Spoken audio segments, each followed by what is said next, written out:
Are you ready to make this very easy but beautiful loop wire earring that is a great set to the pendant that we had the tutorial in previous video?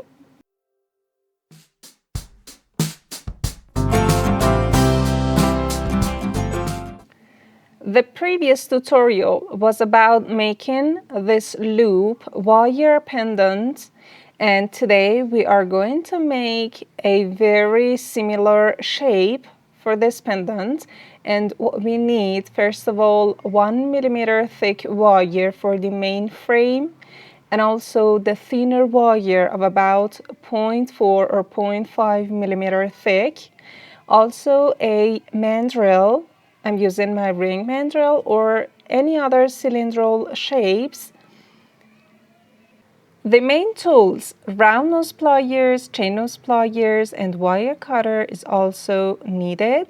And of course, this is the one that we need in every tutorial, a piece of pearl, stone, or bead. And I'm using a small pearl, of course. And to start, pick up your mandrel.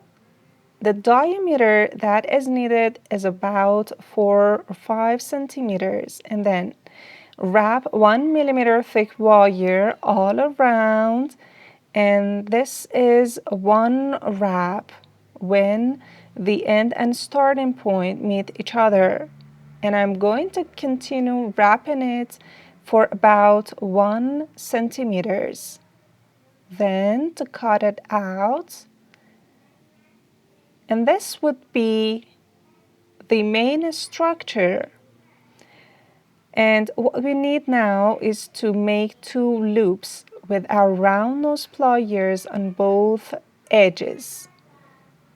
So I'm going to make 2 loops, and to check that there wouldn't be any spaces in between, and to squeeze the loop to be closed on both excess parts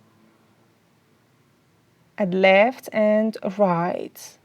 So that would be something like this, and to check it in every direction to be squeezed and closed, and also on the same surface. I mean, both of them would be on a flat surface. And now that's almost done, the main frame with 2 loops. And now pick your 1 mm thick wire again, and with your round nose pliers make your first loop, and then to cut it out. And what is that?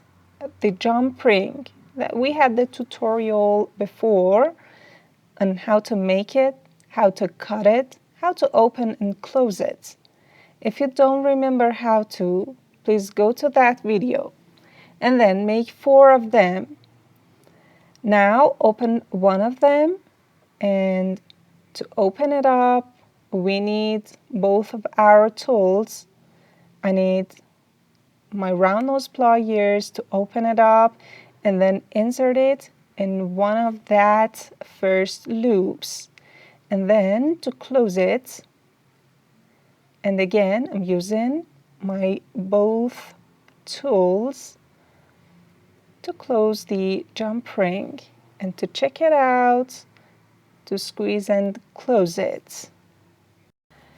Then the second jump ring, I open it up and insert it in the other loop. So till now, in each loop, we have 1 jump ring. Then let's close the second jump ring and check it out to be even. And now we have 2 dangling jump rings on each of these loops. This is the time to open the other jump ring and insert it again, one of them in right loop and one the other at the left one. So let's say that easy. In every loop we have 2 jump rings. something like this, and I'm going to make the wire hook. So at first I make a little loop, insert the round nose pliers in, and wrap the wire all around in an oval shape, and somewhere in front of the loop I would make a bend and then cut it out in about half of a centimeters. And to check out the loop to be closed and squeezed, this is the time to determine both rings, jump rings that are inside the shape like this, and then open the little loop at the end of the hook, and to insert those two upper jump rings in that loop. And let's see what is the result after making sure that it is fastened up. Okay, that is the result till now. Let's check it out in all directions, and you should do the same, of course. This is the result till now, and we have two other dangling jump rings, and we are going to attach the other part with bead or pearl on that two jump rings. I am using the thinner wire of about 0.5 millimeter thick wire and insert the jump ring in.